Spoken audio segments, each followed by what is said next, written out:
नमस्कार आप सभी का। मैं आर्या एस्ट्रो पाठशाला में एक बार फिर आप सभी का स्वागत करता हूं। आप सभी को पता है जैसे कि हम लोग बृहस्पति की सीरीज कर रहे हैं, जिसमें हम बृहस्पति के पहले भाव से लेकर 8वें भाव तक डिस्कशन कर चुके हैं। अब हम बात करेंगे बृहस्पति के नवम भाव में प्रभाव की। अब बृहस्पति ग्रह खुद भाग्य का मालिक है और नवम भाव कुंडली में भाग्य का मालिक है। तो जब भाग्य का ग्रह भाग्य भाव में आएगा तो क्या कंडीशंस बनती हैं या क्या सिचुएशंस बनती हैं, आज इसी बारे में हम बात करेंगे। और इस बारे में बात करने के लिए हमारे साथ मौजूद हैं लाल किताब एक्सपर्ट मिस सुनीता शर्मा जी।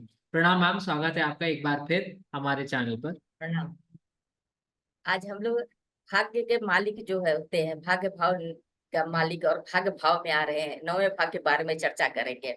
जी तो किस्मत की भाव होती है और गुरु ग्रह भी जो है किस्मत माना गया है। जी। जो हमारे जो लाल किताब में किस्मत का जो ग्रह है गुरु ग्रह है, गुरु है। और किस्मत के ग्रह जो पहुंच गए अपने किस्मत के भाव में। अब हम लोग ये देखेंगे कि किस्मत भाव में किस्मत के ग्रह आकर बैठे हैं तो हमारी किस्मत मंदी है कि उज्जवल है। हम्म। सबसे पहले तो हम ये पॉइंट देखेंगे कि मंदा है कि उज्जवल है। तो हम्म। इस पॉइंट को जानने के लिए वही सबसे पहले हम ये देखेंगे कि कुंडली के दूसरे भाव, पांचवें भाव, नौवें, 11वें और 12वें भाव उनके शत्रु तो है नहीं है। बुध, राहु और शुक्र। ये शुक्र। हम्म। अगर ये नहीं है, मंगल बुध नहीं है, सूर्य ग्रह नहीं है, चंद्र ग्रह नहीं, यानी हमारा गुरु ग्रह बहुत अच्छा है, यानी हमारे भाग्य का उदय करवाएगा। अब हम ये समझ के चलेंगे कि तो ये जो भाव होता है ना, हमारे हमारे बड़े बुजुर्ग का भाव होता है, ये खानदानी भाव होती है। तो अगर गुरु ग्रह यहाँ अच्छा है तो वो जो जातक होगा वो ऐसे खानदान में जन्म लेगा, उसका खानदान ऐसा है जो अपने पहले से ही बहुत अपने समाज में प्रतिष्ठित होगा, कोई धनवान होगा, मान सम्मान वाला, एक सुनहरी खानदान इसको कहते हैं। कि ऐसे प्रतिष्ठित परिवार में ये बच्चा जन्म लेगा अगर गुरु ग्रह सब अच्छा है तो। हम्म। अब इसमें ये भी देखते हैं कि गुरु ग्रह यहाँ अच्छा तो है। अभी इसने जन्म तो ले लिया, अब हम्म। जन्म लेने के बाद इसकी भाग्य कितना साथ देगा, इसके देखने के लिए हम चलते हैं अपने कुछ नियम के अनुसार।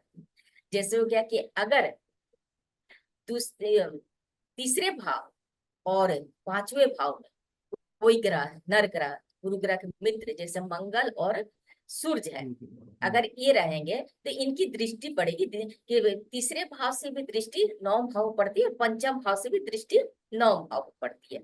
जब इनकी दृष्टि पड़ेगी तो गुरु ग्रह मजबूत हो जाएगा।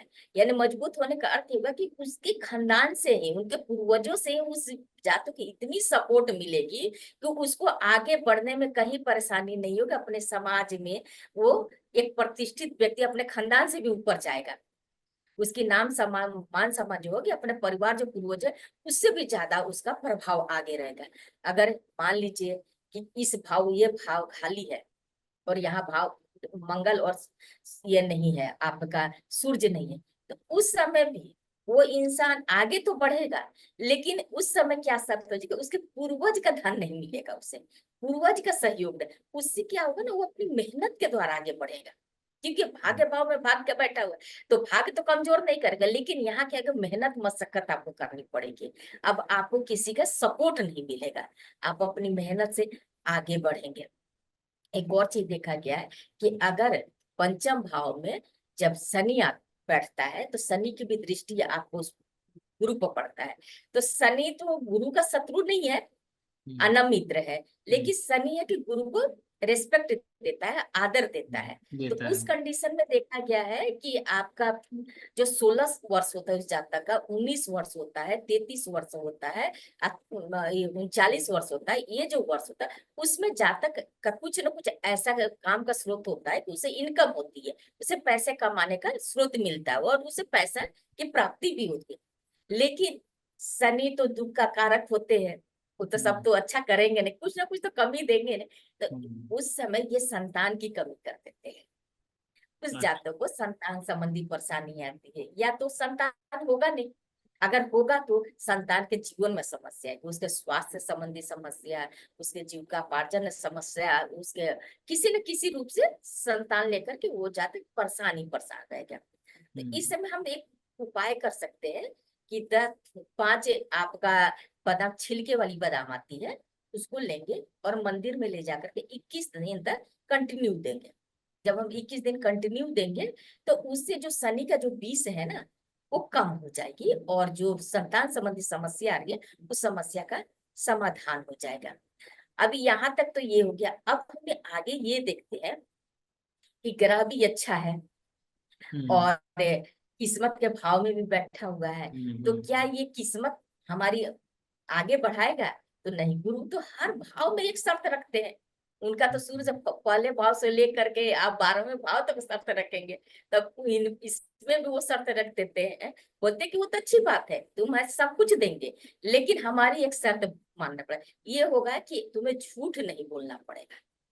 अगर तुम झूठ बोलते हो, किसी को वादा करते हो और वो उसका वादा पूरा नहीं करते हो, वादा तुम उसी को करो जिसका तुम वादा पूरा कर सकते हो। ऐसे वादा मत करो है? किसी को झूठी गवाही देते हो। लोग होता है ना कि बोलते हैं कि चल दोस्त यार तुझे पार्टी दे देंगे, मेरे पेपर में बात कर बोल देना कि हाँ नहीं ये नहीं था वो नहीं था। तो इस तरह की तुम झूठी गवाही दोगे, अपने चरित्र को अगर खराब करते हो किसी तरह से, अपने खान पान गलत करते हो, मतलब कि जो गुरु का जो आपका जो रास्ता बताया हुआ उसके अगेंस्ट अगर हम चलते हैं, तो ये सारे ग्रह अच्छे होते हुए भी हमारी किस्मत को मंदा करते हैं। तो यहाँ पर गुरु की इस शर्त को मानना बहुत ही जरूरी है। तो इसका हमको ख्याल रखना होगा।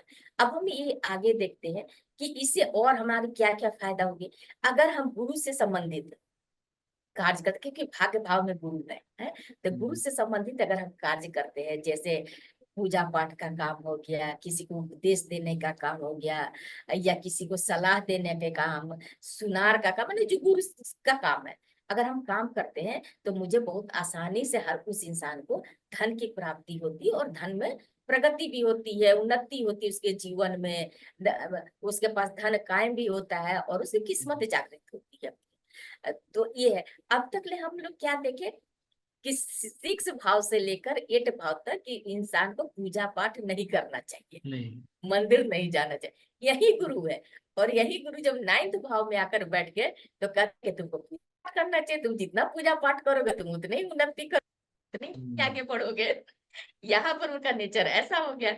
और 3 जगह तो वो मना साफ मना कर देते कि आपको जाना ही नहीं है मंदिर, पूजा पाठ ही नहीं करनी है। और यही गुरु इस भाव में आकर के बैठे वही। इसीलिए कोई भी ग्रह का हम ये नहीं कह सकते कि इस बार गुरु का ये कारक तो है तो मुझे करना चाहिए, इसका भाव देख करके काम करना चाहिए कि भाई गुरु ग्रह तो पूजा पाठ का चीज है, लेकिन वही 7th भाव में मना कर दिया, 8th भाव में मना कर दिया, और 9th भाव में बोलते तुम जितना पूजा करोगे उतने तुम आगे बढ़ोगे। अगर इस तरह से हमने देख लिया कि गुरु ग्रह सब तरह से अच्छे हैं हमारे, फिर भी अगर किसी तरह का गुरु ग्रह मंदा प्रभाव दे रहे हैं, तो उसके लिए हम क्या कर सकते हैं? सबसे पहले ये देखिए कि ये क्या है, हमारे पूर्वजों का भाव है। तो जब भी हम कोई नया काम करें, जब कुछ काम करें, तो हम अपने पूर्वजों का पहले आशीर्वाद लें, उनसे सलाह लें, और सलाह लेकर के आशीर्वाद लेकर के हम काम करेंगे तो उस काम में कभी विघ्न बाधा नहीं आएगी। एक और बात है, अगर आपके सर्किल में किसी का 9th हाउस में गुरु ग्रह है, अगर आपको किसी तरह का परामर्श लेना है, कोई इंसान लेना है, अगर आपको मालूम है कि किसी व्यक्ति का ना, उस व्यक्ति से जाकर आप सलाह लीजिए, उस व्यक्ति से आप परामर्श, वो इतना सटीक परामर्श देगा, इतना सटीक सलाह देगा कि उसका जो परामर्श कहीं गलत हो ही नहीं सकता है, क्योंकि उसको भगवान की देन है कि उसकी परामर्श बहुत अच्छी रहेगी, उसकी सलाह। हाँ, लेकिन शर्त है कि गुरु उसका अच्छा हो और उसका चरित्र भी अच्छा हो। ऐसा नहीं हो कि कुंडली में गुरु ग्रह अच्छा है और अपने आचरण से गुरु ग्रह को खराब कर रखे, तो नहीं। अगर सब तरह से अच्छा है, तो उसी इंसान से आप सलाह लीजिएगा तो बहुत अच्छा सलाह देता है, उसमें एक भगवान का आशीर्वाद प्राप्त होता है। ये भाव क्या होता है, अब इसको हम गुरु ग्रह को ठीक करने के लिए और क्या कर सकते हैं? मान लीजिए किसी तरह की कमी आ रही है, तो ये क्या है? ब्रह्म स्थान है। गुरु ग्रह क्या होता है? ब्रह्म स्थान होता है। तो हमारे शरीर में जो नाभि है उसको भी हम ब्रह्म स्थान मानते हैं, तो वहां पर हम केसर का टीका लगा सकते हैं, नाभि में केसर का टीका लगाएंगे तो गुरु ग्रह अच्छा हो जाएगा। अगर गुरु आए तो सबसे पहले तो हम क्या, किसी गुरु, कोई गुरु बनाए, किसी व्यक्ति को हम गुरु बनाए। लेकिन आजकल की ऐसी स्थिति है कि हम किसी को विश्वास नहीं कर सकते कि वो इंसान अच्छे गुरु है कि नहीं है, क्योंकि भाई सारी दुनिया देख रही है कि बहुत सारे पब्लिक, बहुत सारे गुरु को गुरु बनाए, लेकिन उनके ऐसे ऐसे कर्म सामने आए कि उन्हें अपने समाज में शर्मिंदा होना पड़ा। वो अपने आप में इतने शर्मिंदे हुए कि हम किस इंसान को गुरु बनाए, जिन्होंने समाज में हम लोग को मुंह दिखाने लायक नहीं रहे, तो उस कंडीशन में जब आपको कोई अच्छा इंसान नहीं मिल रहा है, आपको विश्वास नहीं हो रहा है, तो आप गुरु नहीं मिल रहा है, तो आप एक काम कीजिए, आप मंदिर जाइए, उस मंदिर में कंटिन्यू 90 दिन जाइए बिना ब्रेक का। और वहां जाकर के आप कोई भी धार्मिक बुक, कुछ भी हो, चाहे हनुमान चालीसा, शिव चालीसा, कुछ भी, आप धार्मिक बुक पढ़िए। और किसी मंत्र को, जो भी आपको मंत्र हो, नमः शिवाय हो, श्री श्री, जो भी आपको समझ में आए, उस मंत्र का आप वहां बैठ करके 108 बार जाप कीजिए कंटिन्यू 90 दिन। तो जो आपको गुरु आपको ऐसे नहीं मिले संसार के साथ, वो आपके भगवान गुरु बन जाएंगे और आपको वो रास्ता दिखाएंगे। और आपको जब भी कोई समस्या आएगी जीवन में, तो वो कहीं ना कहीं से आपको हिंट्स देंगे, आपको प्रॉब्लम सोल्यूशन का कहीं ना कहीं वो रास्ता बता देंगे कि आप ऐसे, वो आपके गुरु बन गए। दूसरा क्या, और क्या उपाय कर सकते हैं, ये तीर्थ स्थल भी है, तो हम समय समय पर तीर्थ यात्रा कर सकते हैं। साधु सन्यासी हैं, उसकी सेवा कर सकते हैं। और हम जो इसका, आप केसर का दूध का सेवन कर सकते हैं। इस तरह से हम उपाय करके, गुरु को उपाय करके, अपने चरित्र को अच्छा रख करके हम अपने गुरु को मजबूत कर सकते हैं। यहाँ पर गुरु को सबसे पहले यहाँ के कहा जाता है कि जो चीज जितना ही पवित्र होता है, और जो जितना ही अच्छा है, वो उतनी ही जल्दी खराब हो। जैसे वो होता है ना कि व्हाइट कपड़ा हो गया, व्हाइट कपड़ा पर हल्का सा भी छींटा पड़ गया, तो उसकी सुंदरता खराब हो जाती है। खराब हो उसी जाती तरह है। यहाँ पर जितना अच्छा आया है, जैसे चौथा भाव में गुरु जितना उच्च का होता है, नौम भाव में गुरु जितना, उसको उतना ही हमको संभाल के रखना है। क्योंकि यहाँ एक गलती हमारी किस्मत जो है, जो किस्मत वाले कहलाते हैं, वो बदकिस्मती के रूप में हमारी बदल जाते हैं। तो सबसे पहले हम अपने चरित्र को, अगर हम चरित्र अच्छा नहीं रखेंगे, तो क्या होगा, जो किस्मत हमारे ऊंचाई दे रही थी ना, वो हम बदनामी देगी, वो हमारी गर्द में ले जाएगी है। तो इसलिए इस सब का ध्यान रखना बहुत जरूरी है। और अपने गुरु के अनुसार, जो गुरु का कारक तत्व है, उसका हम मंदिर में दान करते रहें, अपने साधु सन्यासी महात्मा का हम सेवा करते रहे, अपने बड़े बुजुर्गों का सेवा करते रहे। इस तरह से हम अपने गुरु ग्रह को यहाँ मजबूत करके अपनी किस्मत को उज्जवल बना सकते हैं, अपने भाग्य को तेज कर सकते हैं। ये तो हमारी अपने हाथ में कि हम अपने भाग्य को कैसे, अगर एक तो सबसे पहले भगवान ने मुझे दे दिए, ये ये चीज मिल गया कि हमारे 9 भाव में गुरु आ गए। ये सोचिए कि पिछले जन्म में कौन सा कर्म किए थे इतना अच्छा कि हमारे भाग्य भाव में भाग के गुरु आ गए।